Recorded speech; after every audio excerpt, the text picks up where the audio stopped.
kindly for joining us. Look at the headline and you will see a number of breaking news items that will penetrate the legacy and traditional media cycle. Take a look at the headline box on screen. It looks like it is not situated correctly on the screen. Judy, you got a lot right there going. Give me a thumbs up when we're live on YouTube. I now see 14 folks asking about YouTube as we speak. We are working on the fly, getting YouTube up and also the headline box. Thank you guys for the feedback. I got here at 7, a little after 7 this morning, from just after 7 a.m. this morning until the start of the Jerry and Jerry show, which was 10:15 in the morning. I was either text messaging, DM, or phone calling. I'll give you the exact number here. One of the top commercial brokers in the market, a CEO and business owner, a closing attorney, a banker, a developer, and 2 elected officials. That was all from just after 7 a.m. until 9:55 a.m. when Jerry Hootie Ratcliffe, the Virginia Sports Hall of Famer, entered our studio. The stories are coming fast and furious to the network. I have a big-time story that I'm working on, if I can just find the time of the day to finish the writing. A story that is the crossroads of City Hall, Charlottesville, policy, land use, and development, real estate. It will be on the same plane of the breaking news from last week when we let you know on Thursday of last week that City Council would vote last night to spend $5.9 million of your money to buy 0 East High Street and to kibosh 245 apartments on the banks of the Rivanna River. As predicted, that vote went green last night. We'll break it down on today's show. We got election. I got a sticker right here. My wife and I, we voted. One of the first to open and to walk into the polls at Stone Robinson Elementary. We brought our 2 Bambinos with us. We got the photo to document, which I was so proud of. I explained to both of our sons, granted one is 11 months old, and he's still pooping his diapers, drooling down his chin, and putting everything he sees in the world into his mouth. Yes, that creates quite a bit of sickness in the Miller household. But the oldest is 5.5 years old, and he's starting to appreciate things. I explained to him that his Gamma, my mom, Mima and Poppy, his great-grandparents who he's never met, my mother who he spends quite a bit of time with, where they were born and lived, Cuba, they don't have the luxury of democracy and voting on election day for officials to represent them as they see fit. I think he appreciated the significance. Perhaps he was most excited about the Hershey candy bar that he got from one of the voting booths or one of the folks passing out sample ballots. And he was extremely excited about the sticker for a potential voter that he was wearing into his school this Tuesday morning. Election results are difficult to find online. They have not been updated yet. I think the question we got to ask here, in an era that leans very, very blue, in an area that leans very, very blue, is there an independent or a Republican that has a chance at victory today? I'll try to answer that question. We'll also give you the breaking news of Guajiros Miami Eatery moving to Peloton Station on 10th Street.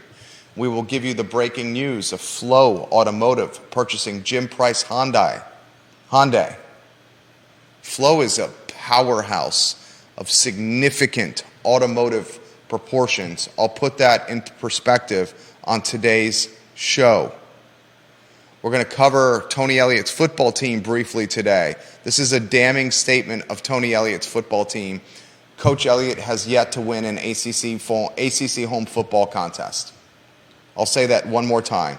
Tony Elliott, the head football coach at UVA, has not won a home ACC football contest since he has arrived in Charlottesville, Virginia.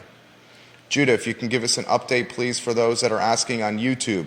I'm seeing folks saying the stream is back on YouTube. Is that accurate? Yeah. Okay, fantastic. Thank you for scrambling quickly. We appreciate that. Spencer Pushard will get to your questions. I have every media outlet in Charlottesville watching the program right now, and it's no secret why we have breaking news. If you could put the headlines on screen for those viewers and listeners, and give me a thumbs up when those headlines are on screen, please. They've been on screen. Thank you very much. Some viewers are saying they are not on screen. So they are on screen, you can confirm? Yeah. Okay, fantastic. It is a live talk show, guys, so thank you kindly for bearing with us. Let's talk Election Day expectations first. Voter turnout is at extremely low levels. Voter turnout in Charlottesville, if you want to follow what's happening in Charlottesville, not that it matters, every single election is uncontested. Actually, I take that back. It does matter in Charlottesville because there are races tied to Charlottesville that are not just the city council and the school board race. So this could be a good barometer of how bad the turnout is. Go to the Twitter account, CVille Votes, at CVille Votes. They posted the 9 a.m. turnout in the city of Charlottesville. The 9 a.m. turnout in the city of Charlottesville at the Recreation Voting Precinct, Clark, Carver, Venable, Jackson Faya, Johnson, Buford, Charlottesville High School, and Walker School precincts is horrendous. It's horrendous. As of 9 a.m. at Venable, for example, 60 people had turned out to vote. At Buford, as of 9 a.m., 95 people had turned out to vote. At Carver, as of 9 a.m., 111 people turned out to vote. At Walker, as of 9 a.m., 143 people had turned out to vote. The voter turnout is not very strong, and what I'm basing this on is the Charlottesville precincts. It's extremely difficult to project what is happening in Albemarle County right now. I encourage you to try to find any Albemarle County data. The Albemarle County data is few and far between. Deep Throat says this on Twitter, a connected man.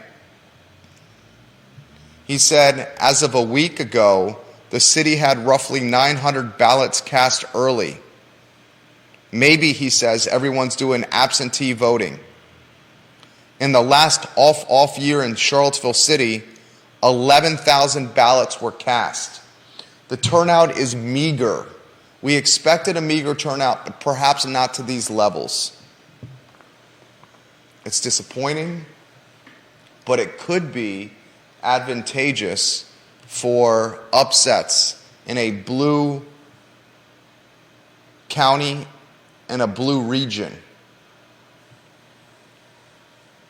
Perhaps in an off year, we're not seeing the turnout that we've seen in previous years because city races at the school board level and at the council level are completely uncontested. Lloyd Snook, Michael Payne, and Natalie Ostrin could have woke up this morning, they could have gone to the polls, and they could have voted for themselves and won a spot on council. Sure, there could be write-in candidates, and there is efforts from some in the Charlottesville city community to write in no confidence on the write-in line, and I've heard from some that it's gained momentum. But let's cut to the chase. no confidence on the write-in line is not going to win a spot on the dais. That basically means Natalie Alstrin, if she voted for herself, Michael Payne, if he voted for himself, and Lloyd Snook, if he voted for himself, would have won a spot on council with one vote. School board, Charlottesville City, 4 spots up for grabs, all 4 uncontested. The candidates, they vote for themselves, they're on the dais, and the school board. Perhaps these 2 local these 7 local elections across council and the school board having no competition is creating very meager turnout. The county, you would expect otherwise. Albemarle County, we have one election that's gained national spotlight, and that's Bryce versus Spillman, and it's over $300,000. Over $300,000 in campaign contributions so far. I'm very much following that race, Bryce and Spillman, to see what happens there. I'm very much following the TJ Fatally, B. Lepisto Kirtley, Rivanna District Board of Supervisors race. I'll keep a close eye on Brad Rickle against Ann Malik in the Whitehall District, although I think Malik is a slam dunk to win that. If there's two races in this region, Albemarle County or Charlottesville City, that an independent or a Republican could win, those 2 races are TJ Fatally and Lepisto Kirtley and Bryce and Spillman. I still think the Democrats, Lepisto Kirtley and Spillman, are favored. But those 2 are the ones that could be the closest in our crystal ball, which has proven to be very, very good. I told you last week before a vote happened last night. I'll repeat that. I told you last week before a city council vote happened last night how the vote was going to play out. You don't make predictions like that unless you're talking to the right people. Your 2 closest races in Albemarle County at the school board and council level, at school board and supervisor level, are going to be in the Rivanna District with Lepisto Kirtley and TJ Fatally, and at the school board at-large race with Bryce and Spillman. How close? We're going to know roughly this evening. Time will tell. A couple of trends I think you should follow.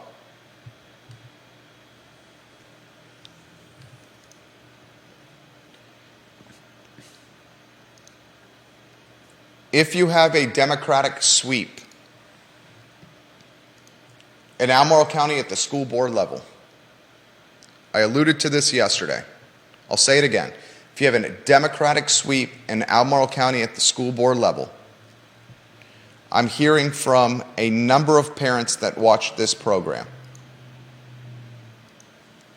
You will see what I've counted 39 parents so far saying they will pool their children and position them from public schools and position them into either public school or private school or homeschooling setting. They'll pull from public and position in private or homeschooling setting. 39 sets of parents reached out and passed that on to me over the course of the last couple weeks of them listening and watching to the show. 39 is not indicative of a mass movement by any means, but I will watch closely if that 39 is an indication, an indicator, a KPI of a larger movement. Time will tell on that one.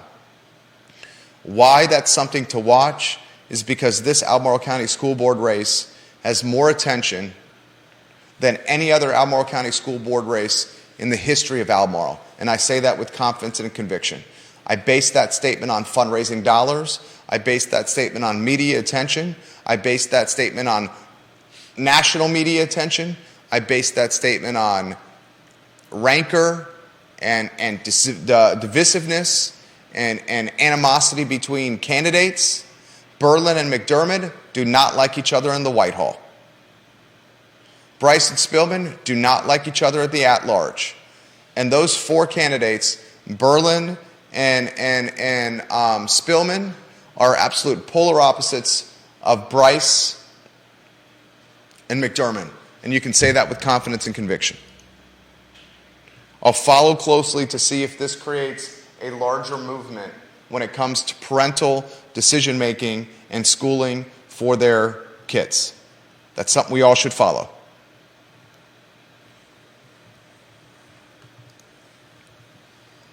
Chad Wood just put in the feed.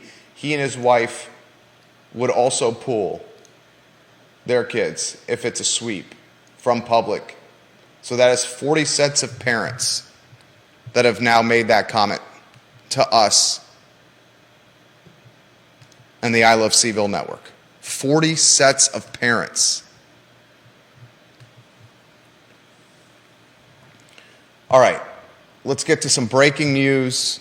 First, I'm going to get to the breaking news of, it's not breaking if you watch this program. It's breaking if you watch city council meetings. Last night, council voted 5-0 to approve $5.9 million to acquire basically 24 acres on the banks of the Rivanna River. This story is going to be, this is effing crazy. I'm going to give you a tease here. Council approving $5.9 million plus closing costs to kill housing is a tease of the breaking story that I'm working on now that I may publish later this week. It's a teaser for you. So whet the appetite. An interesting wrinkle came up in the city council meeting last night, which I watched while sitting next to my wife in our bed. What were you watching, sweetheart? She was watching, she's a diehard New York Jets fan. She was watching the New York Jets wet the bed last night on Monday Night Football. Zach Wilson is not the future of the New York Jets. I think everyone can speak to that. And interestingly, Aaron Rodgers is saying he's going to come back this year, which how the hell do you do that from a torn Achilles? It's bananas. So while she's watching the Jets lose to the Chargers 27-6, I'm sitting there with my phone open watching the city council meeting. Everything that happened in the city council meeting went exactly how I predicted last week. One wrinkle I want to highlight that we did not discuss. The initial, and this was put on my radar by Deep Throat.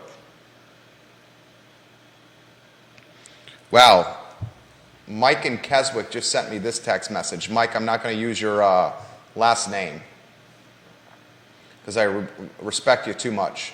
Mike in Keswick says, we'll be the 41st family if it's a Democratic sweep to pull our daughters from public school.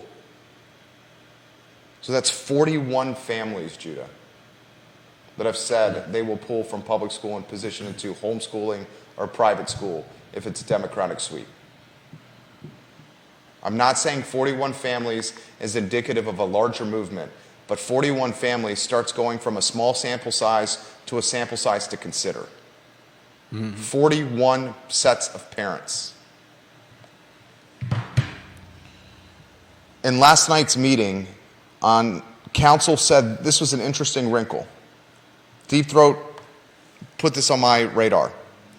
The discussion of Zero East High Street was very brief. One interesting thing that came out of it was that apparently the appraisal came in at $5.6 million and it excluded the Caroline Avenue house. So the $5.9 million seems like it pretty much follows the appraisal. He has this question for Woody Fincham, which I sent to him. Woody Fincham is becoming the voice of appraisals on the I Love CVille Network, and as he should. Woody Fincham is a pro's pro, a badass, and an all-around stand-up A-plus guy. Deep Throat says, I'm very curious how Woody Fincham would explain how one appraises a property in this situation where there is substantial uncertainty about the viable use.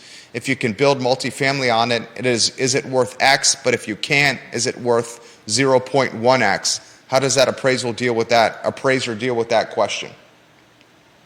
So here's what happened. The city paid its own appraiser. The appraiser was not Mr. Fincham, at least not to my knowledge. Mr. Fincham, I believe you're watching the program. Could you let us know if you were the appraiser of this Rivanna River, these 24 acres on the banks of the Rivanna River? I could speak relatively with confidence that he was not. When they did the appraisal, they did not include the Caroline Avenue home that the city is now going to buy and be in the landlord game. People rent this home from Bo Carrington and 7 Development. Once the transaction closes, the city's going to own the house,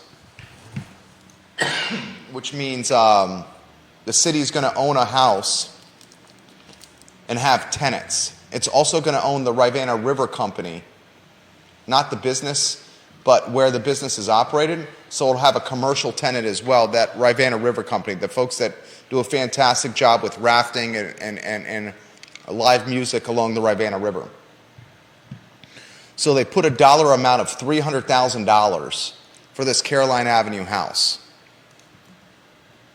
The question is this: does that appraisal happen on multifamily potential, the development potential, or does the appraisal happen based on the city acquiring the land or acquiring the house, kiboshing the chance for development, diminishing the value of the home? The home has a hell of a lot more upside if it's part of an assembled package where 245 apartments can go on it. The home has way less upside if it's not developable to the tune of 245 apartments and is just a beat up, I shouldn't use the word beat up, an older home that is leased. The city, regardless, valued it at $300,000, 5.6 to 5.9, that delta $300K, and wanted to roll that house into the total acquisition, which will happen sooner than later. I very much encourage you guys to keep your eyes on the Double Horseshoe Saloon property, because Double Horseshoe Saloon is not in this deal and is still in the holdings of 7 Development and Mr. Bo Carrington. Interestingly, East High Street right now is going through a sidewalk project where the city is focused on East High Street. And this network for a year, if not longer, has implored, encouraged, demanded the city to do a contiguous sidewalk on East High Street. We've brought this up many times. Now they are doing it.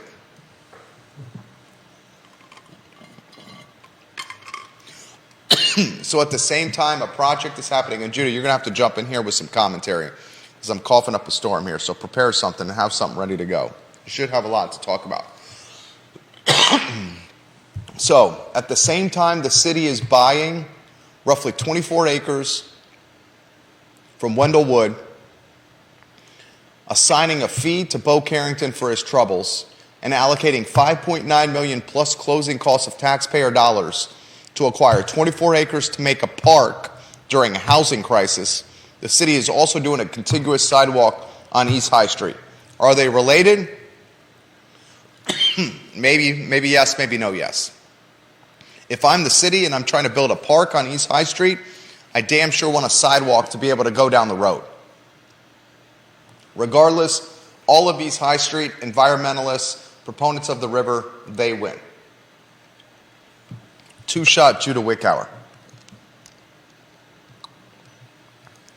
I want to highlight Aaron King, who's watching the program. Aaron King's good people. I like Aaron King.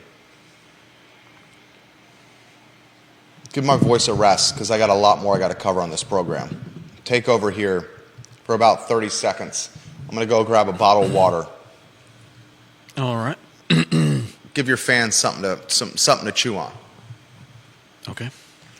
I think I'm glad that the city is doing something with the sidewalk, and I think this is probably going to be a really good thing for the bars on High Street. You've got Hogwaller. They'll probably imagine being able to go to a park and walk very quickly to a bar like Hogwaller or the Double Horseshoe Saloon. Double Horseshoe Saloon's closed. Oh, they're closed now? They've been closed for months. Really? Yeah. That's too bad. Yeah. Now they could walk to Hogwaller. Yeah. Thank you. I'm going to ask you this question, and here's another tease for you. Did 10th and Page and the activists that stalled Phase 3 Dairy Market, and did the activists that killed 245 apartments on High Street, have they created a playbook and a precedent for other neighborhoods to kill development and housing projects in the city of Charlottesville? Furthermore, can other neighborhoods utilize the precedent set by the folks around High Street and the folks in 10th and Page as a legal precedent or the basis for a lawsuit to kill developmental projects around their neighborhoods? That's a wet the whistle for you for a story I'm working on that's going to have significant impact in this community. I'll give it to you in a nutshell. You got two playbooks out there that impacted local government. Michael Payne watching the broadcast as we speak. 10th and Page gave you a playbook of how to stall Phase 3 Dairy Market and kill, I'll use the word stall, it's not killed, stall 400 apartments.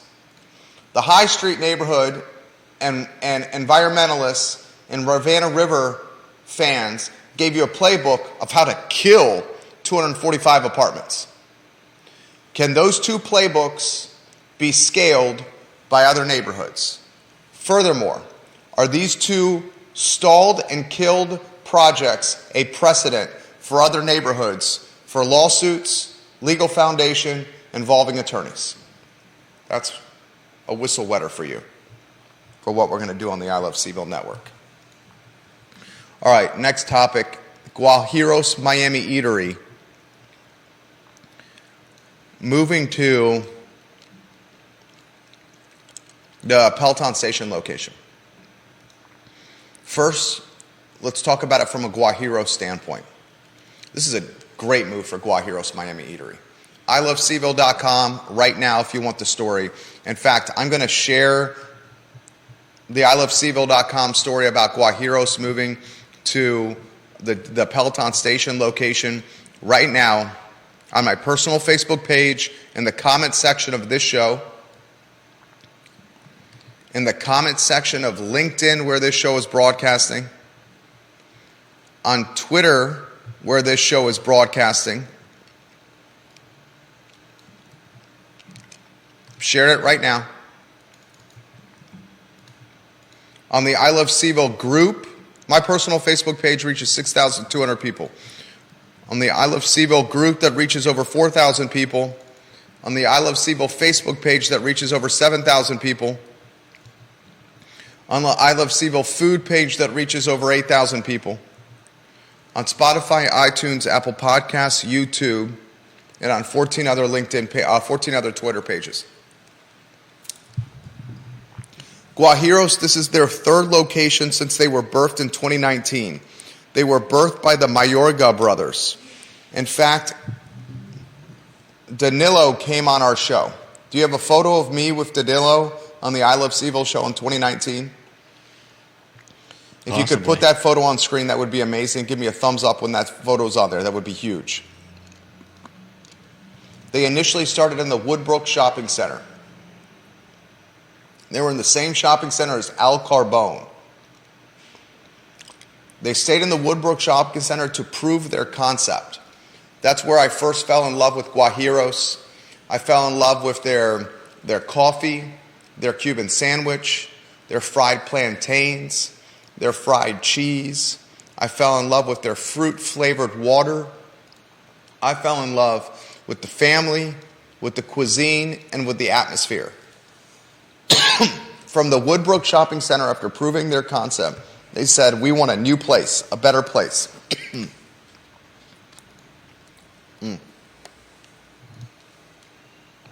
That new, better place they chose was the old Latois and Parallel 38 on West Main Street. Latois and Parallel 38 on West Main Street offered them enhanced visibility, a dining district of prestige and pedigree, offered them a UVA student customer base, a student customer base that was not going to Woodbrook Shopping Center.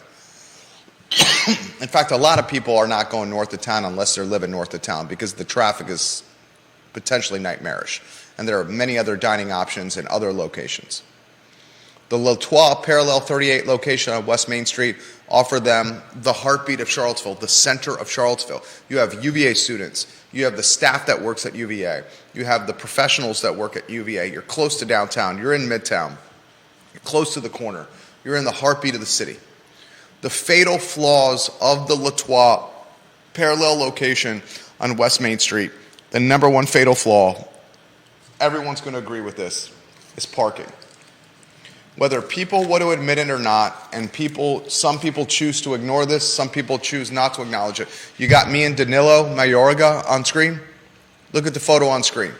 This is from 2019. Me and one of the three owners of Guajiros. I love this place. Love this place.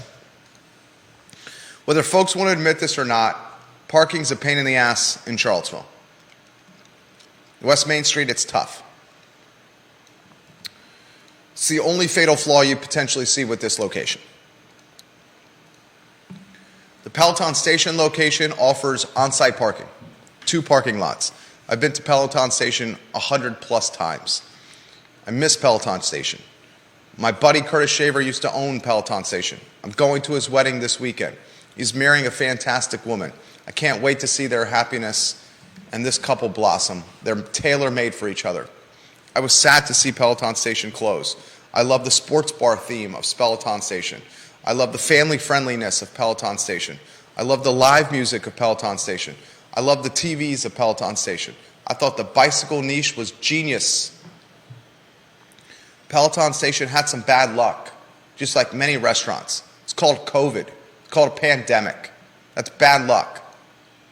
And COVID and the pandemic made operating restaurants, especially massive, large restaurants with high rents, difficult to operate, manage, and have success with. It's a big restaurant, Peloton. A lot of square feet.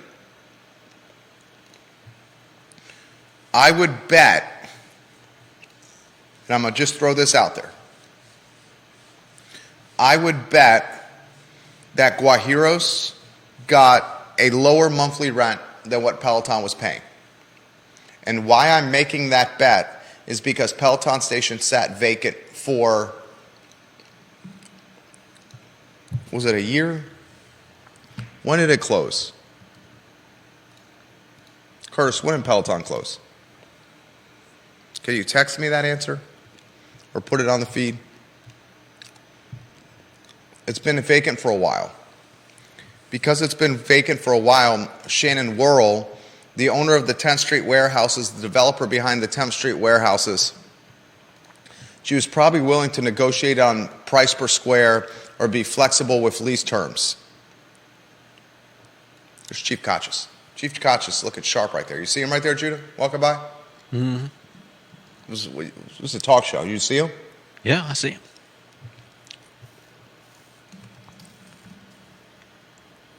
I would bet you the terms are more affordable than what Peloton was paying. I also see, compared to the Latois Parallel 38 location, parking spots on site, which is going to appeal to a customer base. They also have better outdoor seating at the Peloton Station location. I think this is a genius move for the Guajiros Mayorga family. For this to work, they will need to attract students, locals, UVA employees down 10th Street.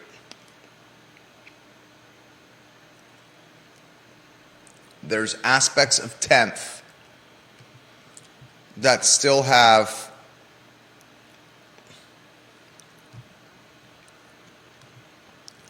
how do I characterize it? A little bit, there's aspects of 10th that have some uncertainty to them. I think that uncertainty is becoming less visible and tangible and palpable, but still present. As gentrification is dominating the city, the 10th and Page neighborhood is not nearly what it was when I was a UVA student. When I was a UVA student, the 10th and Page neighborhood, much of the 10th and Page neighborhood was an epicenter for crime, and do the research, you can find it online, was see no evil, hear no evil, say no evil type of situation with the police when it came to an open-air drug market. I mean, do the research online. You can find it online. The Hook has written multiple stories about this. Now 10th and Page has been gentrified. Now you see 10th and Page is becoming what Belmont was 20 years ago. Belmont in 2005, 2006, 2007, 2008 is what 10th and Page is now. Heck, maybe last year, the year before. It's just gentrifying rapidly. So the key for Guajiros is attracting the customer base, students, staff of UVA, and locals into and down 10th Street. West Main is no problem. West Main is a dining district, arguably the top dining district on West Main, and that's going to piss off my friends that are restaurant owners on the downtown mall.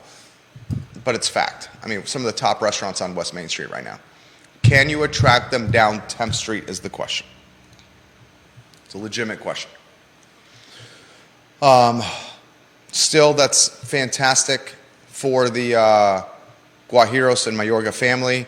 Props to Josie Williams and Jenny Stoner of Tallheimer for helping broker the deal. Next piece of breaking news, and I see many people that work for Flo watching the program right now. Flo, this is probably the first that you're hearing from it on the I Love CVille show. Flo Automotive is a juggernaut of significant proportions right now. Flo Automotive has now purchased Jim Price Hyundai. Jim Price Hyundai has been an institution in this community. The Jim Price Automotive Group has been in the automotive industry since 1968. Flo Automotive Companies was founded in 1957 with one pre-owned automotive center in Winston-Salem, North Carolina. 65 years later, the family-owned Flo company has experienced massive growth. Now Flow Automotive operates in 10 cities throughout North Carolina and Virginia, with 53 franchises representing 26 brands. Flow has over 2,500 team members, with 350 of those team members in Charlottesville. Flow, very on the DL, has become one of the top employers in the Charlottesville area. 350 and growing. This brand is an absolute juggernaut.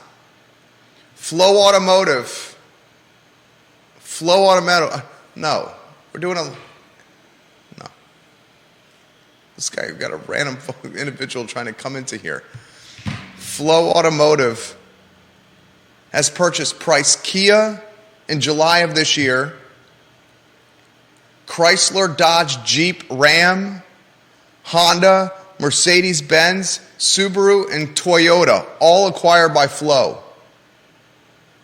Those were all purchased from the Umansky Auto Group in April of 2023. Flow has 15 franchises in Charlottesville. Did you hear that? Flow has 15 franchises in Charlottesville. They are dominating automotive, and they're doing it by acquiring other brands and companies and vertically integrating them into their model. It is genius. Eric Flow, Don Flow, they should be commended.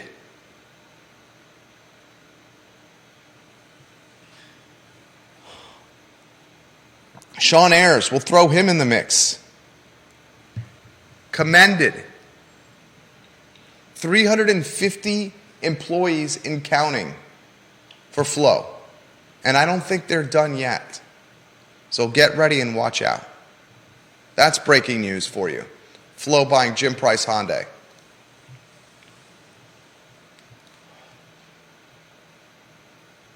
I'll get to your comments in a matter of moments. Jon Snow, offer me some perspective on this story. I'll relay it live on air, Jon Snow. James Watson, I'll get to your comment. Every media outlet on the show right now in Charlottesville.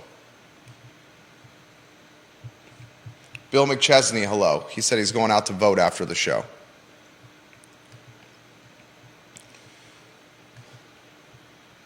Voice is killing me. It's killing me. It's tough to have a killing voice. Voice that's killing you when you're hosting a talk show. Neil Williamson watching the program. He shares something to me on Twitter, the president of the Free Enterprise Forum. This is fresh news.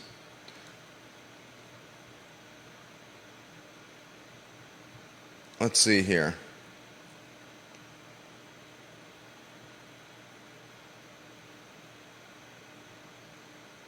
Oh, it's about the Virginia Wine Trail, Monticello Wine Trail.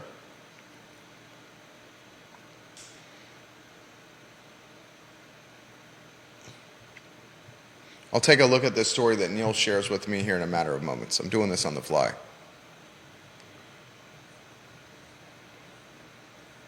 Evidently, Charlottesville's the wine region of the year. And Wine Enthusiast 2023 Wine Star Award winner. That's awesome. The wine region of the year is Charlottesville, Virginia. That is amazing. That is absolutely amazing. That just shared with me on Twitter. I'm literally streaming, doing like 18 things at once here. That is amazing. The wine region of the year. That's marketable, brandable, and a tourist attraction waiting to happen.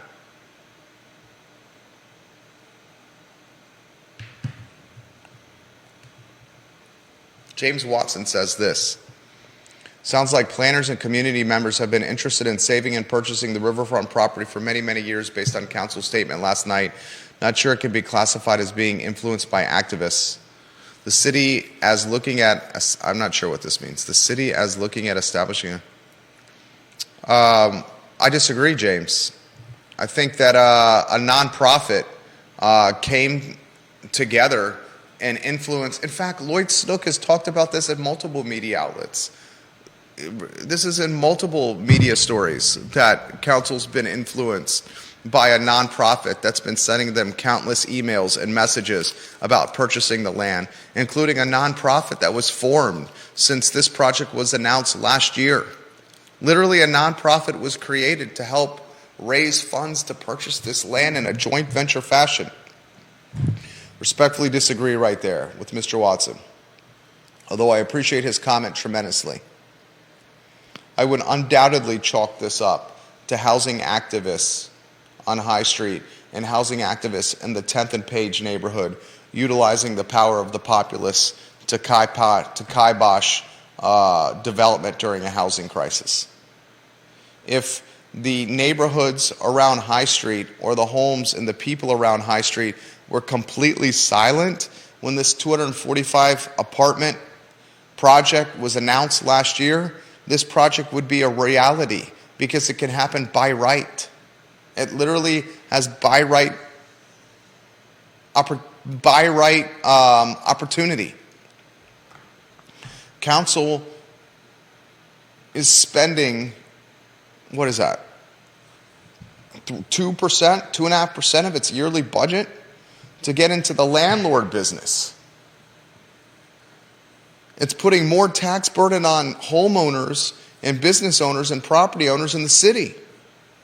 It's taken land off tax rolls. It's taking 245 apartments off tax rolls once they were finished. And then it's going to have to maintain a park. I mean, this is I called it what did I call it yesterday? You asking me? You were part of the conversation. What do we call it? What did we describe it yesterday? I'm drawing a blank. Quagmire. Yeah. We called it a quagmire. Yeah. John Snow says Flo has purchased a lot besides Malloy on 29 for Hyundai's permanent location. There you go. Thank you, John. Oh, man. All right. A couple other items out of the notebook here before I get off air. Need some honey, a cough drop, and some Ragged Branch bourbon. I alluded to this yesterday. In fact, James sent me this information. Thank you for sending this to me, James. Tyson's Corner is now a designated outdoor refreshment area and is allowing shoppers to booze while shopping. They're branding and marketing boozing while shopping at Tyson's Corner as Sip and Shop. Sip and Shop launches tomorrow. Is Charlottesville going to be last in the Sip and Shop designated outdoor refreshment area game? When does council allow the downtown mall to have Sip and Shops? It's tailor-made for this. It will drive economic development and give the city and county another branding mechanism. Sip and Shop. Turn the downtown mall into a designated outdoor refreshment area and create incremental tax revenue sources to alleviate the burden of taxes on homeowners, business owners, and property owners. I fall into two of those three categories. Come up with new ideas to generate tax revenue. Jeez Louise. Don't just do the same thing of taxing homes, because all you're doing is making the community wealthy and homogenous. It's called gentrification. I don't care who you talk to. Taxes are regressive. They're not progressive.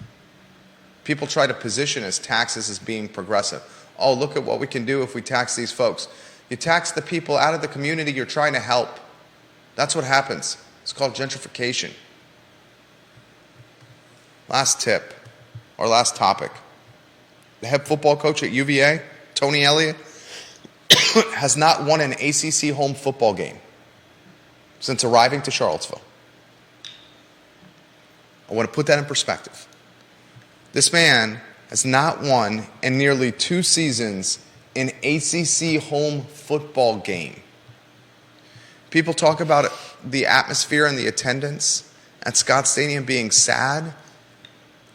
We'll win some home football games against Atlantic Coast Conference opponents, and that may change. They got Duke and Virginia Tech left on the season. Louisville on Thursday, but that's a road game in Louisville. They're a 20-point underdog. Louisville's the 11th ranked team in the nation, and they're playing for an ACC championship, a berth in the ACC championship. Then they got Duke at home and Virginia Tech at home. 2 shots left to win a home ACC football game. I mean, madre. Very concerning. All right. You'll see the Flow News and the Legacy Media after this show, the Guajiros News and the Legacy Media after this show, and wait till you read the story that I got in the hopper for the I Love CVille Network. Traffic on the I Love CVille Network businesses, that if you want to get the word out about what's going on with your business in this community, it is sensational. I mean, it is at levels I never expected it to be. ILoveCVille.com. Anything you want to close with? Judah Wickower with some closing thoughts here on Election Day in Charlottesville. Anywhere you want to go, any topic you want to cover. If you haven't voted yet, get out there and vote. Like Jerry said, it's been a pretty dismal turnout, and